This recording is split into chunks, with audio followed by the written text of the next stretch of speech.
Hello दोस्तों, क्या हाल है। तारीख 17 दिसंबर, दिन संडे रविवार हो गया और हिंदी तिथि पंचमी। आइए बात करते हैं आज के मुख्य समाचार में देश भर की तमाम बड़ी खबरों पर नजर डालते हैं। देखिए, आज 17 तारीख को गुजरात सूरत जाएंगे पीएम मोदी। यहाँ दुनिया के सबसे बड़े डायमंड ऑफिस और सूरत एयरपोर्ट के नए टर्मिनल का उद्घाटन करेंगे। गुजरात के सूरत में हीरा कारोबार के लिए ये दुनिया का सबसे बड़ा केंद्र बनेगा। ये देख सकते हैं इस भव्य केंद्र की तस्वीरें। दुनिया का सबसे बड़ा डायमंड ट्रेडिंग हब हीरा बूट्स में आज इसका उद्घाटन होगा। यहाँ पर एक साथ 9-15 मंजिला टावर बने हुए हैं। 4700 से ज्यादा ऑफिसेज हैं। पेंटागन से भी बड़ा है सूरत का डायमंड बोर्ड्स। अच्छा, गुजरात सूरत के अलावा पीएम मोदी आज उत्तर प्रदेश वाराणसी के दौरे पर भी आ रहे हैं। यहाँ 19,000 करोड़ से ज्यादा की परियोजनाओं की सौगात देंगे। 17 और 18 तारीख 2 दिन तक काशी की गलियों में घूमेंगे प्रधानमंत्री। काशी तमिल संगमम में भी शामिल होंगे। मिशन 2024 का शंखनाद भी करेंगे और अपने इस काशी दौरे पर प्रधानमंत्री बनारस नई दिल्ली वंदे भारत एक्सप्रेस ट्रेन को भी हरी झंडी दिखाएंगे, है ना। और चलिए अगली खबर देखिए। कल ही आपको पता होगा दोस्तों, विजय दिवस था। इस मौके पर प्रधानमंत्री ने 1971 युद्ध के वीर सैनिकों को याद किया और कहा कि देश उनका कर्जदार रहेगा। विजय दिवस पर पीएम बोले, जवानों के साहस को सलाम। रक्षा मंत्री ने भी वॉर मेमोरियल पर श्रद्धांजलि दी। 1971 में इसी दिन दोस्तों भारत ने श्रीनगर से हाईजैक कराया था अपना ही प्लेन। फिर जासूसों के खेल में फंसकर इसी दिन बांग्लादेश से जंग हारा था पाकिस्तान। बहरहाल अगली खबर देखिए। एक श्रद्धांजलि। कुवैत के शेख नवाफ का 86 साल की उम्र में निधन हो चुका है। पीएम मोदी ने भी दुख जताया और भारत में भी उनके निधन पर एक दिन के राजकीय शोक की घोषणा की है सरकार ने। जी हाँ, कुवैत के अमीर शेख नवाफ अल अहमद अल जबर अल सबा का निधन हो गया और इन दिवंगत हस्ती के सम्मान में भारत सरकार ने फैसला लिया है, पूरे भारत में आज 17 दिसंबर को एक दिन का राजकीय शोक रखा जाएगा। चलिए अगला अपडेट है। दिल्ली एयरपोर्ट से ही अब आपको अन्य राज्यों के लिए बसें भी मिल जाएगी, क्योंकि हवाई अड्डे के पास एक अंतर्राज्यीय बस टर्मिनल भी बनाया जा रहा है। और एक बड़ी चौंकाने वाली खबर आ रही है, पाकिस्तान की एक और हरकत का बड़ा खुलासा। देखिए, भारत में घुसपैठ की फिराक में है पाकिस्तानी आतंकी। लॉन्च पैड पर 250 आतंकियों को लेकर इंडियन आर्मी सेना में अलर्ट जारी हो चुका है। दरअसल हमारे भारतीय इंटेलिजेंस को ये इनपुट मिला है कि पाकिस्तान से 250-300 आतंकी भारत में घुसपैठ करने की तैयारी कर रहे हैं और अब जम्मू कश्मीर में सिक्योरिटी हाई अलर्ट पर घोषित कर दी है। और देखिए, इंडियन आर्मी की नई पहल, जम्मू कश्मीर की घाटी में तो अब AI यानी कि आर्टिफिशियल इंटेलिजेंस से आतंकियों और OGW की ट्रेनिंग की जाएगी। इस नई प्रणाली की शुरुआत जम्मू किश्तवाड़ से शुरू हो चुकी है। चलिए अगली खबर है। देश की वित्त मंत्री निर्मला सीतारमण का कहना है, महिला आरक्षण कानून 2024 की जनगणना के बाद ही लागू होगा। महिलाओं की भूमिका पर वित्त मंत्री ने यह बयान दिया और कहा कि पीएम मोदी ने राष्ट्र निर्माण के हक में महिलाओं की भूमिका पर हमेशा यकीन जताया है। अच्छा, प्रधानमंत्री की और एक नई पहल देखिए दोस्तों। स्त्री शक्ति समागम में जुटेगी 2 लाख से ज्यादा महिलाएं, माताएं, बहनें। पीएम मोदी से संबोधित करेंगे। 2 जनवरी 2024 को ये सभा होगी। केरल राज्य में अलग अलग क्षेत्रों से जुड़ी 2 लाख से ज्यादा महिलाओं की एक सभा को संबोधित करेंगे प्रधानमंत्री नरेंद्र मोदी। पीएम मोदी ने कहा कि राष्ट्रीय स्तर पर है ये पहला कार्यक्रम। इसमें अलग अलग क्षेत्र की महिलाएं होगी, आंगनबाड़ी शिक्षक, आशा कार्यकर्ता, उद्यमी, मनरेगा, सामाजिक सांस्कृतिक कार्यकर्ता वगैरह वगैरह। कुल 2 लाख महिलाएं शामिल होगी। भारत के विकास और तरक्की में महिलाओं की अहम भूमिका पर माताओं बहनों का हौसला बुलंद करेंगे पीएम। 2 जनवरी को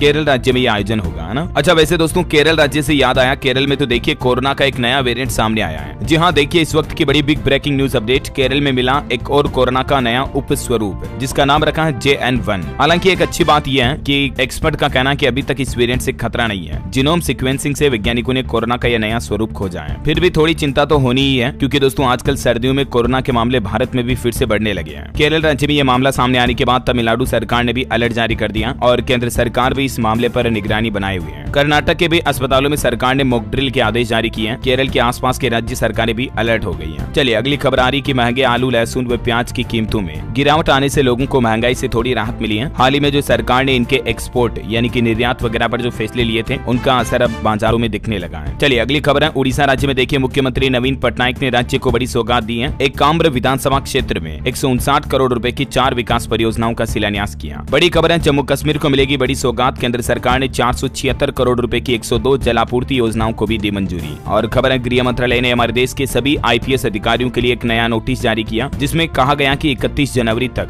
देश भर के सभी जिलों के IPS अधिकारियों को अपनी अचल संपत्ति और रिटर्न 2023 जमा कराने का निर्देश दिया है, ताकि पता चल सके कि कौन से IAS के पास कितनी ज्यादा जमीन, मकान, प्लॉट संबंधित प्रॉपर्टी है। चलिए अगली बड़ी खबर देखिए। UGC की चेतावनी, इस तरह के कॉलेजों में ना ले एडमिशन, वैलिड नहीं होगी डिग्री। जी हाँ, यूजीसी यानी कि विश्वविद्यालय अनुदान आयोग की तरफ से देश भर के स्टूडेंट्स के लिए अलर्ट जारी किया गया है। सतर्क रहें छात्र। विदेशी विश्वविद्यालयों के साथ ऑनलाइन डिग्री का ऑफर दे रही कई सारी कंपनियां, और ऐसी डिग्री अगर आप ऑनलाइन लेते भी हो तो वो कोई काम की नहीं है। ऐसी डिग्री की कोई मान्यता नहीं होगी। आजकल कई सारे आपको पता होगा एड वगैरह भी आते हैं और घर बैठे ही एजुकेशन करवाने का दावा करती है कई सारी विदेशी कंपनियां विदेशी यूनिवर्सिटी के जरिए, है ना, बिना यूजीसी के परमिशन के हायर एजुकेशन इंस्टीट्यूट्स फॉरेन की डिग्री ऑफर करे छात्र छात्राओं को। हालांकि यूजीसी ने कहा कि ऐसे एडटेक प्लेटफॉर्म पर भी कार्रवाई की जाएगी। ये देख सकते हैं आप फॉरेन यूनिवर्सिटीज के लिए यूजीसी ने क्या गाइडलाइन जारी की है, इसके बारे में ज्यादा जानकारी भी। ओके, और दोस्तों अगला अपडेट देखिए, गुजरात के जैसे ही राजधानी दिल्ली में भी इस बार अंतर्राष्ट्रीय पतंग महोत्सव का आयोजन होगा। मकर संक्रांति पर LGVK सक्सेना करेंगे इसका उद्घाटन। 14-15 जनवरी 2024 मकर संक्रांति के मौके पर ये दिल्ली में पतंग महोत्सव का आयोजन होगा, है ना। चलिए दोस्तों अगला बहुत ही अच्छा फैसला पंजाब सरकार का देखिए कि बिजली विभाग की लापरवाही से अगर जान गई तो 30 दिन के अंदर अंदर मुआवजे का भुगतान होगा। कर्मचारियों को भी इससे फायदा होगा और आम नागरिकों की जान पंजाब में यदि बिजली विभाग की लापरवाही के चलते, यानी कि कई बार होता है ना प्पब्लिक प्लेस में जो बिजली का पोल होता, खंबा होता, उस पर तार खुले होते हैं या उस पर किसी तरह की लापरवाही के चलते किसी आम नागरिक को करंट लग गया, जान चली गई, तो ऐसी परिस्थिति में मुआवजा की राशि कर्मचारी मुआवजा कानून के तहत जारी की जाएगी और वो भी अधिकतम 30 दिन के अंदर अंदर। ये पंजाब में मतलब नया नियम लागू कर दिया, ठीक है ना। अच्छा, आधार कार्ड को लेकर भी एक नया आदेश आया है। अब आधार कार्ड जन्म तिथि के रूप में मान्य नहीं होगा। जी हाँ, मतलब कि आपकी डेट ऑफ बर्थ को वेरीफाई करने के लिए आधार कार्ड का इस्तेमाल अब नहीं हो सकेगा। बर्थ सर्टिफिकेट जरूरी होगा। इसी महीने से ये नया नियम लागू हो चुका है। मैंने आपको DLS न्यूज पर शुरुआत में ही बताया था ये जानकारी, है ना, लेकिन सरकार ने अभी एक बार फिर से आम पब्लिक के लिए ये सूचना जारी की है, ठीक है। और अगला अपडेट देखिए आप, देश भर में पुरानी पेंशन की मांग पर पहले उपवास, फिर होगी अनिश्चितकालीन हड़ताल, थमेगी कलम और रेल के पहिए भी। जी हाँ, बड़ी चौंकाने वाली खबर आ रही। केंद्र और राज्य सरकार के अलग अलग सरकारी कर्मचारियों के विभाग, संगठन और प्रतिष्ठानों के सामने 8 जनवरी से 11 जनवरी तक रिले हंगर फास्ट होगा। रिले हंगर फास्ट मतलब पहले कर्मचारी, अलग अलग संगठन जो है वो भूखे रहकर सरकार से पुरानी पेंशन योजना की बहाली की मांग करेंगे, ठीक है। और फिर सरकार अगर इस तरीके से उनकी मांग नहीं मानती है तो फिर वो करेंगे देशव्यापी बड़ा आंदोलन, जैसे दिल्ली की रामलीला मैदान में हुआ था ना, ठीक वैसे ही अगले साल 2024 के जनवरी महीने में ही सरकारी कर्मचारी ये एक्शन लेंगे। चलिए दोस्तों अगली खबर है, हिमाचल प्रदेश सरकार का शानदार फैसला। फसल बीमा योजना में हिमाचल सरकार ने 800 रुपए से बढ़ाकर 1500 रुपए की सेब बीमा राशि कर दी है और ब्लॉकों की संख्या भी बढ़ाई गई है। हिमाचल के बागवानी मंत्री ने इस बारे में जानकारी दी। और हरियाणा में देखिए अंतर्राष्ट्रीय गीता महोत्सव का आयोजन शुरू होने जा रहा आज से ही। 3 दिवसीय गीता अंतर्राष्ट्रीय संगोष्ठी का उद्घाटन देश के उपराष्ट्रपति जगदीश धनखड़ करेंगे, है ना। और वैसे हरियाणा में दोस्तों इलेक्ट्रिक वाहन व लिथियम बैटरी का पहला हब भी बनने जा रहा हरियाणा का रोहतक। अच्छा, इससे रोजगार के भी बड़े अवसर खुलेंगे क्योंकि 100 करोड़ का बड़ा प्रोजेक्ट लग रहा है, तो काफी युवाओं को इससे रोजगार भी मिलेगा और इलेक्ट्रिक व्हीकल के लिए बैटरियां वगैरह भी सस्ती अवेलेबल हो पाएगी, है ना। चलिए अगली खबर है, झारखंड में नई स्टार्टअप पॉलिसी लागू होने जा रही है। अब SC/ST को भी मिलेगा special incentive, one time grant की भी सुविधा होगी। जी हाँ, मतलब कोई झारखंड में अगर SC/ST का कोई युवा स्टार्टअप शुरू करता है तो सरकार उसको स्पेशल इंसेंटिव देगी, जैसे आरक्षण रिजर्वेशन की तरह मान लीजिए आप। पहले इसका लाभ सिर्फ महिलाओं और दिव्यांगों को मिलता था, लेकिन अब झारखंड में स्टार्टअप को बढ़ावा देने के लिए हेमंत सोरेन सरकार ने ये नई स्टार्टअप पॉलिसी 2023 लागू कर दी है, जिसमें स्पेशल प्रावधान रखे गए हैं। अगले 5 साल तक के लिए ये लागू रहेगी SC/ST के लोगों के लिए, है ना। चलिए अगली खबर है, बाजार में कम दाम में मिलेगा गोल्ड। सोमवार से कल से नई सेल चालू होने जा रही है। दरअसल बात कुछ यूं है कि कल 18 दिसंबर से सॉवरेन गोल्ड बॉन्ड स्कीम का अगला चरण सरकार शुरू करने जा रही है। 1 ग्राम सोने की कीमत तय की गई 6199 रुपए और वो भी प्योर 24 कैरेट का गोल्ड। डिजिटली तरीके से भी आप घर बैठे मोबाइल फोन से खरीद सकते हैं। आजकल तो फोन पे वगैरह भी और भी कई सारे प्लेटफॉर्म आपको सॉवरेन गोल्ड बॉन्ड स्कीम में निवेश करने का मौका देते हैं, ठीक है ना। तो 18 से 22 दिसंबर तक आप इसमें निवेश कर पाएंगे, पैसा लगा पाएंगे। मतलब इस पर आपको 61,990 रुपए प्रति 10 ग्राम के हिसाब से सोना मिल जाएगा, ठीक है, यानी कि 1 ग्राम का 6199 रुपए। अब ये मार्केट से कितना सस्ता पड़ेगा देखिए जरा, यहाँ पर आपको कितना फायदा हो रहा है। मतलब आज के ताजा सोना चांदी के रेट की बात करें तो सोने की कीमत में 490 रुपए प्रति 10 ग्राम की गिरावट आई है और अभी 24 कैरेट सोने का रेट 62,660 रुपए प्रति 10 ग्राम चल रहा है, जबकि चांदी में 800 रुपए की गिरावट के साथ 1 किलोग्राम चांदी का रेट 77,700 रुपए प्रति किलो तक भी चल रहा है। ओके, और निवेशकों के लिए एक और अपडेट बता दूं आपको, अगले सप्ताह 8 कंपनियों के IPO ओपन होने जा रहे हैं। मुफ्ती मेंसवियर, मुथूट माइक्रोफिन समेत कई कंपनियों में निवेश का मौका है। अब यहाँ पर मैं आपको सिर्फ कंपनियों के नाम बता देता हूँ, आप देख लीजिए तारीख वगैरह और अन्य डिटेल भी कि कब कब किस कंपनी का IPO ओपन हो रहा है। मुथूट माइक्रोफिन का IPO 18 तारीख को कल ओपन होगा। मोती सन्स ज्वेलर्स लिमिटेड का IPO भी 18 तारीख को ओपन होगा। सूरज एस्टेट डेवलपर्स लिमिटेड का IPO 18 को। हैप्पी फोर्जिंग्स लिमिटेड का IPO 19 तारीख को। RBZ ज्वेलर्स लिमिटेड का IPO 19 दिसंबर को, 19 तारीख को मतलब। और इसी तरह से केडो ब्रांड्स मार्केटिंग लिमिटेड का IPO भी 19 तारीख को ओपन हो रहा है। आजाद इंजीनियरिंग लिमिटेड का IPO फिर अगले दिन 20 दिसंबर को ओपन होगा। इनोवा कैप्टेब लिमिटेड का IPO 21 दिसंबर को, ठीक है। तो ये टोटल 8 IPO हैं जो अगले सप्ताह सोमवार के बाद से आने वाले हैं, कल से मतलब। चलिए अगली बड़ी खबर देखिए, राजस्थान राजस्थान में मंत्रिमंडल गठन अगले सप्ताह में हो सकता है। मुख्यमंत्री भजनलाल शर्मा आज दिल्ली जाएंगे, शीर्ष नेताओं से बातचीत भी करेंगे। और मध्य प्रदेश के मुख्यमंत्री को लेकर भी एक अपडेट आ रहा है कि उज्जैन में रात नहीं रुकने के मिथक को तोड़ेंगे सीएम। ज्योतिषी बोले कि क्योंकि डॉक्टर मोहन यादव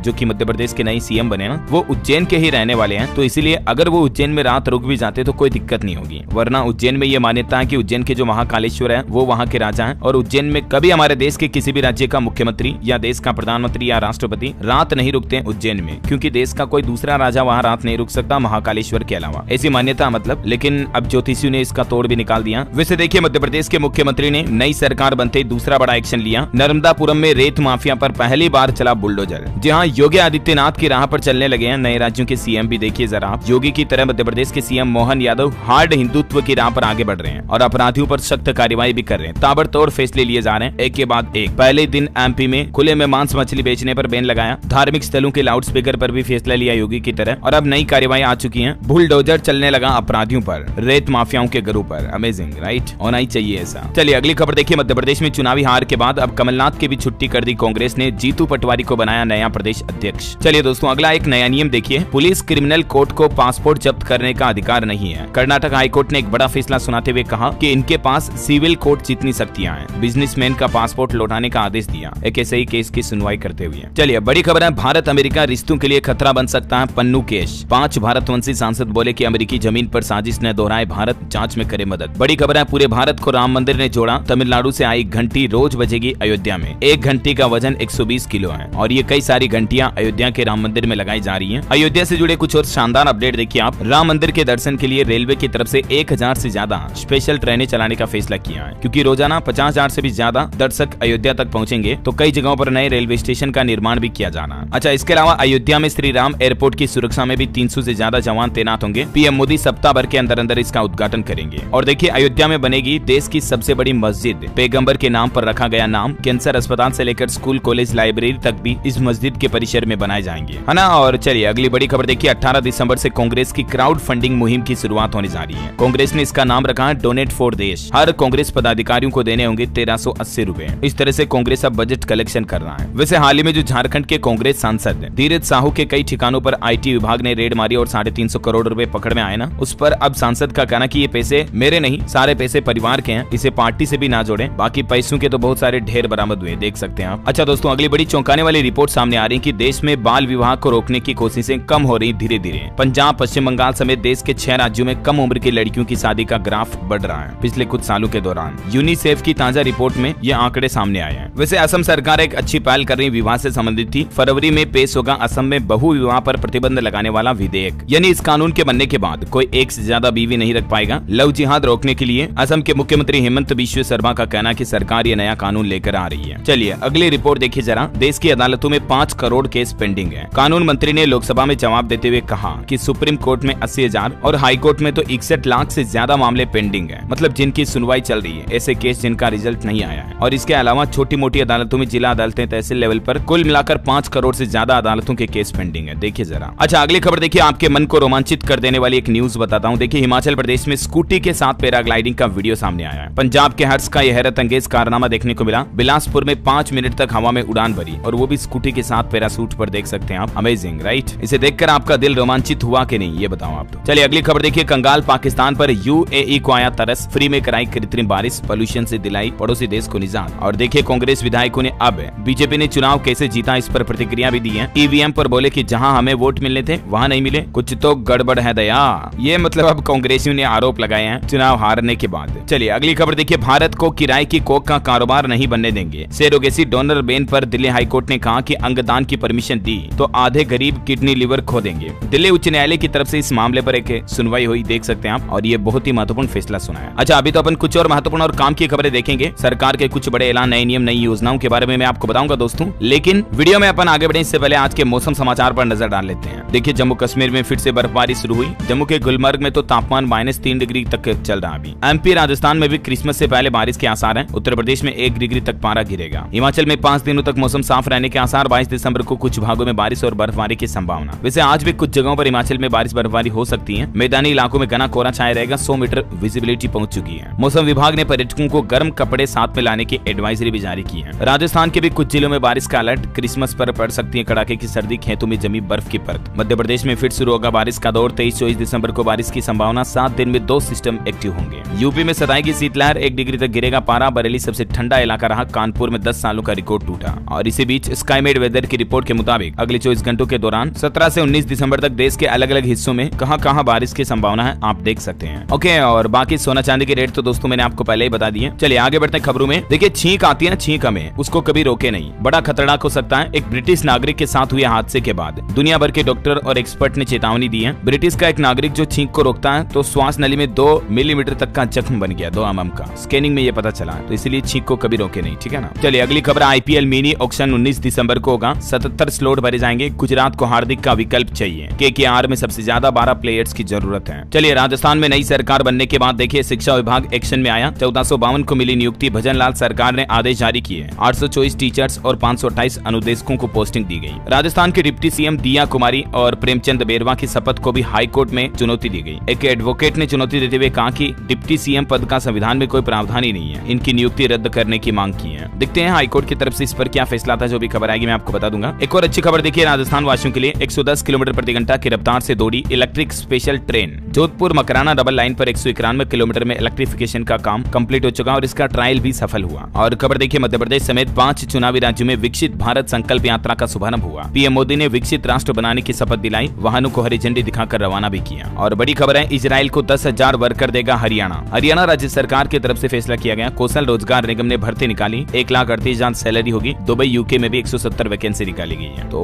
विदेशों में काम करने के लिए हरियाणा सरकार की तरफ से ये युवाओं के लिए भी नई पहल की गई है। वहीं देखिए, हरियाणा के मुख्यमंत्री मनोहर लाल खट्टर सरकार ने किसानों को भी बड़ी सौगात दी है। रोटावेटर आलू बिजाई मशीन पर मिलेगी अब सब्सिडी। 1 सप्ताह में योजना की लिस्ट जारी की जाएगी। इससे पहले हरियाणा सरकार मुआवजे वगैरह की राशि भी बढ़ा चुकी है। 10,000 से बढ़ाकर 15,000 प्रति एकड़ कर दिया। प्राकृतिक आपदा से अगर किसानों की फसलें खराब हो जाती तो। और इसके अलावा देखिए आप, हरियाणा में केंद्र सरकार के बिजली अमेंडमेंट बिल पर भड़के कर्मचारी बोले 15 जनवरी से हरियाणा के हर घर में जाएंगे। प्रीपेड मीटर टेरिफ पॉलिसी की कमियां बताएंगे। हरियाणा भाजपा संगठन पर दिल्ली में भी मंथन हुआ। मुख्यमंत्री मनोहर ने जिलाध्यक्षों के नाम पर चर्चा की। भारत संकल्प यात्रा का फीडबैक भी लिया। और विधायकों का तनाव भी दूर करेगी हरियाणा सरकार। शीतकालीन सत्र के लास्ट डे बुलाया stress management happiness session. Haryana सरकार के खिलाफ आड़तियों का ऐलान। 20 से सब्जी मंडियां होगी बंद। मार्केट फीस एडवांस में भरने के आदेश का किया विरोध। तो ये कुछ एक साथ हरियाणा के अपडेट मैंने आपको बता दिए। कुछ और स्टेट न्यूज देखिए फटाफट से आप। बिहार में शिक्षकों को व्हाट्सएप पर नहीं मिलेगी छुट्टी। प्राथमिक शिक्षक संघ ने बताया एक तरफा फैसला। कहा सरकार ने ही ये परंपरा शुरू की थी। उत्तर प्रदेश में पहली बार तैयार होगा अफसरों का रिपोर्ट कार्ड। राजस्व और चकबंदी मामलों के निपटारे में फीसदी कमिश्नर और डीएम नापे जाएंगे। 18 कमिश्नर 75 डीएम का तैयार होगा लेखा जोखा। ये मतलब योगी सरकार की तरफ से पहली बार यूपी के सभी 75 जेलों के लिए नई पहल शुरू की जा रही है। और वही खबर देखिए आप, उत्तर प्रदेश में 30 दिन में खाली करनी होगी 180 करोड़ की जमीन। गौतम बुद्ध नगर के बिलासपुर, शाहबेरी और बरोला में है ये जमीन। इसे छोड़ पाकिस्तान चले गए थे लोग बाग, जिस पर अब कई दूसरे लोगों ने कब्जा कर लिया। और खबर देखिए आप, यूपी अयोध्या में राष्ट्रपति से मिले राम भद्राचार्य। राम कथा के लिए उन्हें आमंत्रण भी दिया। 14 जनवरी से अयोध्या में मनेगा अमृत महोत्सव। बड़ी खबर है, छत्तीसगढ़ के डिप्टी सीएम शर्मा बोले बिजली बिल हाफ नहीं होगा। इसी साल से किसानों को 3100 रुपए बोनस मिलेगा और नक्सलियों से संवाद की कोई भी गुंजाइश नहीं है। और खबर देखिए, पंजाब में नवजोत सिंह सिद्धू बोले लोकसभा चुनाव नहीं लड़ूंगा। बठिंडा में कहा कि इलेक्शन लड़नी होती तो पहले ही लड़ देता, आज मंत्री होता। एजुकेशन पर बड़ी खबर है, झारखंड में बदला बोर्ड परीक्षाओं का पैटर्न। अब ओएमआर से नहीं लिया जाएगा एग्जाम। झारखंड एकेडमिक काउंसिलिंग की तरफ से निर्णय लिया गया। ओएमआर की जगह अब नया पैटर्न लागू होगा। आप झारखंड बोर्ड के ऑफिशियल पोर्टल पर ज्यादा जानकारी चेक कर लीजिएगा। ओके, अच्छा वैसे एजुकेशन की बात हो रही तो मैं आपको स्टूडेंट छात्र छात्राओं के लिए शिक्षा से जुड़ी कुछ खबरें भी बता देता हूँ। देखिए फटाफट से, सरकारी नौकरी पर अपडेट है। इंडियन ऑयल कॉर्पोरेशन में 1603 पदों पर वैकेंसी निकली हुई है। लास्ट डेट 5 जनवरी 2024। रेलवे ने अप्रेंटिस के 3015 पदों पर वैकेंसी निकाली है। लास्ट डेट 14 जनवरी 2024। SSC, Delhi police, CAPF, SI tier 2 परीक्षा को स्थगित कर दिया है। अब ये एग्जाम जो पहले 22 दिसंबर को आयोजित होना था ना, वो अब 8 जनवरी 2024 को आयोजित होगा। ठीक है, इसके बारे में ज्यादा जानकारी आप ssc.nic.in ऑफिशियल पोर्टल पर चेक कर लीजिएगा। कुछ और तारीखों में अपडेट हुए हैं, जैसे देखिए गुजरात कॉमन एंट्रेंस टेस्ट की तारीख में बदलाव किया गया। सीबीएसई बोर्ड से परीक्षा का इसका टकराव आ रहा था ना, तो उसके बाद अब ये परीक्षा की तारीख में बदलाव किया। पहले 2 अप्रैल 2024 को होनी थी, अभी 2 अप्रैल के बजाय 31 मार्च को आयोजित होगी। ठीक है, और यूआईआईसी असिस्टेंट के लिए आगे बढ़ी सहायक भर्ती के लिए पंजीकरण विंडो खुलने की तिथि अब 16 के बजाय 18 को ओपन होगी। और बिहार में देखिए नव नियुक्त शिक्षकों की मुश्किलें बढ़ी। अब एक और जांच प्रक्रिया से गुजरना होगा। इसके लिए बिहार सरकार ने एक नई कमेटी भी बनाई है। बिहार के शिक्षकों के लिए अभी हाल ही में हाई कोर्ट ने भी कड़े तगड़े फैसले सुनाए थे। अब एक के बाद एक बिहार सरकार भी शिक्षकों पर शिकंजा कस रही है। देखिए जरा, और खबर है उत्तर प्रदेश सरकार ने बदले टीचर्स की नियुक्ति के नियम। जारी होगी कंबाइंड मेरिट लिस्ट और इंटरव्यू में कम से कम 40% मार्क्स देना जरूरी होगा। ये यूपी की योगी सरकार की तरफ से भी टीचर सिलेक्शन को को लेकर नई गाइडलाइन जारी की। मैंने आपको हाल ही में बताई भी थी इस बारे में डिटेल जानकारी, तो है ना। अच्छा, एजुकेशन पर अगला अपडेट देखिए आप। ऑल इंडिया सैनिक स्कूल एंट्रेंस एग्जाम की रजिस्ट्रेशन डेट भी आगे बढ़ चुकी है। अब 24 दिसंबर 2023 तक उम्मीदवार इस पोर्टल के जरिए रजिस्टर कर सकते हैं, ठीक है। और बिहार में देखिए दोस्तों, 9वीं 11वीं की मासिक परीक्षा 26 दिसंबर से शुरू होगी। 2 पालियों में एग्जाम होगा। गणित और बायोलॉजी की परीक्षा एक ही दिन रखी गई है। वहीं बिहार में बीपीएससी 69वीं मेंस परीक्षा के लिए डेट शीट भी जारी हो चुकी है। 3 से 6 जनवरी तक होगा एग्जाम। प्रारंभिक परीक्षा में 5299 अभ्यर्थी पास हुए थे। तो ये एजुकेशनल अपडेट्स जो मैंने आपको एक साथ बता दिए, ठीक है। और चलो रुको 2-4 मिनट और, थोड़ी बहुत और काम की महत्वपूर्ण खबरें रह रही, मैं आपको बता देता हूँ फटाफट से, फिर वीडियो को खत्म करते हैं। देखिए, योगी सरकार का बड़ा प्लान, अब अवैध निर्माण रोकने की नई तकनीक से होगी शुरुआत। यूपीएलसी ने ये नई तैयारियां शुरू कर ली है। यूपी में अब अवैध तरीके से निर्माण नहीं होगा। इसके लिए टेक्नोलॉजी का इस्तेमाल करेगी योगी सरकार कुल मिलाकर। और बिहार में देखिए, अब ऑनलाइन होगा संपत्ति का म्यूटेशन और नामांतरण भी। इस वेबसाइट के जरिए हो जाएगा सारा काम, ठीक है। ये पोर्टल का एड्रेस भी आप देख सकते हैं। इस पोर्टल के जरिए सारे काम आपके जमीन, प्लॉट, मकान की संपत्ति से जुड़े म्यूटेशन के संबंधित घर बैठे ऑनलाइन हो जाएंगे। अच्छा, टेक्नोलॉजी से खबर देखिए आप। इंस्टाग्राम में आपको एआई का मजा मिलेगा। प्रॉम्प्ट के जरिए एडिट कर पाएंगे फोटो, यानी कि फोटो में जो भी आपको एडिट करना ना, इसका बैकग्राउंड रिमूव करो या मेरे फोटो के पास एक शेयर बिठा दो, ऐसा कुछ भी आप टाइप करोगे ना टेक्स्ट के जरिए, इंस्टाग्राम पर अब आपको फोटो एडिटिंग का ऑप्शन मिलेगा। Amazing, right. चलिए अगली खबर देखिए आप। अब ऑनलाइन शॉपिंग के बाद आपके प्रोडक्ट को ट्रैक करना और आसान होगा। गूगल कंपनी की नई पहल है। जीमेल में डायरेक्टली आप अपने कुरियर के ऑर्डर को ट्रैक कर पाएंगे। मतलब ट्रैकिंग आईडी के जरिए कुरियर का पैकेज ट्रैक जीमेल से डायरेक्टली हो जाएगा। जल्दी आपको ये नया फीचर मिलेगा। और एक बड़ी चौंकाने वाली खबर देखिए, हरियाणा और पंजाब सरकार पर लगा आरोप,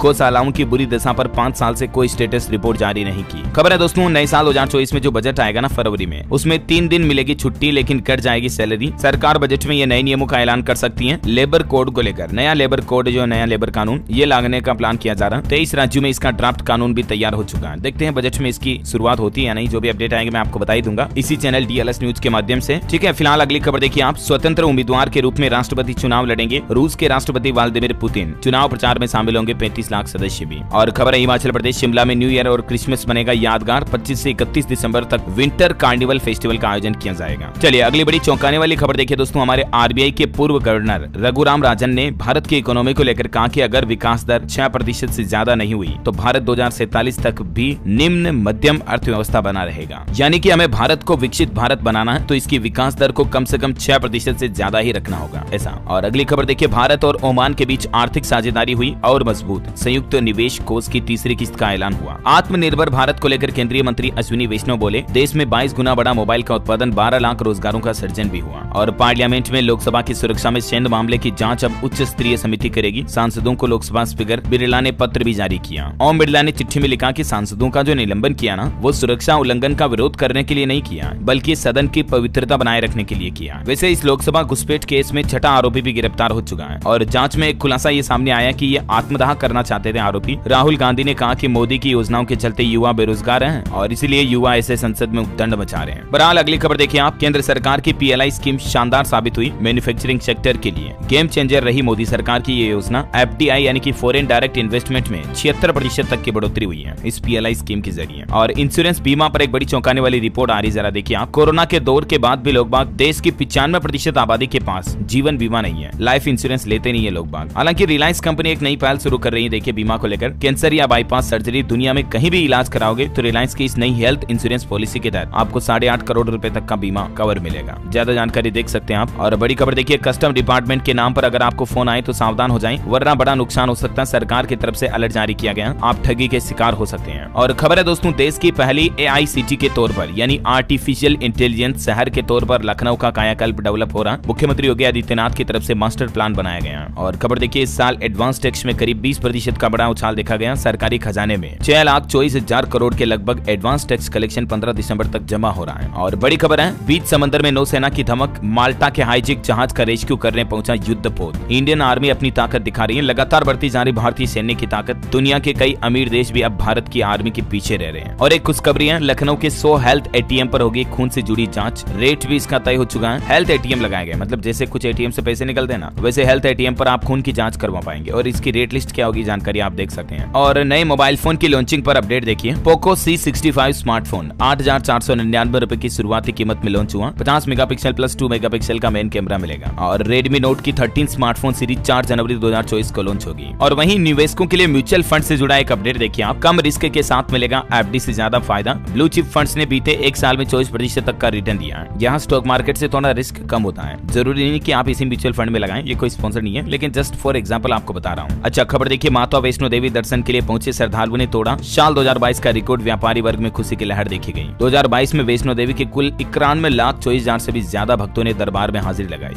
अमेजिंग राइट। और बॉलीवुड से खबर देखिए आप, तीसरे दिन शुक्रवार को भी एनिमल ने 13 करोड़ का कलेक्शन किया, 800 करोड़ के क्लब में शामिल हुई। और प्रभास की जो नई फिल्म आ रही सलार, ये 22 दिसंबर को रिलीज होगी। फैंस ने प्रभास को किस तरह से सरप्राइज दिया देख सकते हैं आप। और 19 जनवरी से स्ट्रीम होगी web series Indian police force भी। ओके, अंत में आज के राशिफल पर नजर डालें तो देखिए, मिथुन, सिंह, कन्या और कुंभ राशि के लोगों को आज बड़ा लाभ मिल सकता है। तुला राशि के लोग काम करते समय सतर्क रहें। कर्क राशि के लोग पूरी जानकारी के बाद ही अनुमान लगाएं। और मकर राशि के लोगों को काम की गति बढ़ानी होगी, है ना। और दोस्तों, आप मुझे कमेंट करके बताइए कि एक जनरल नॉलेज का सवाल पूछता हूं आपसे कि भारत में कोरोना का सबसे पहला केस किस राज्य में आया था। कमेंट में बताइए उस राज्य का नाम। मैं आपको ऑप्शन भी नहीं देने वाला हूं आज। सही जवाब देने वाले लोगों को रैंडमली सेलेक्ट होने पर डीएलएस न्यूज टीम की तरफ से एक शानदार सरप्राइज गिफ्ट जीतने का मौका मिलेगा। ओके, और इसी के साथ ही अगर आपको वीडियो अच्छा लगा तो इसे लाइक करना, शेयर भी करना। डीएलएस न्यूज चैनल को सब्सक्राइब करके बेल आइकन जरूर दबा देना, रोजाना ऐसी इन्फॉर्मेटिव काम की खबरें देखते रहने के लिए। जय हिंद, जय भारत, वंदे मातरम।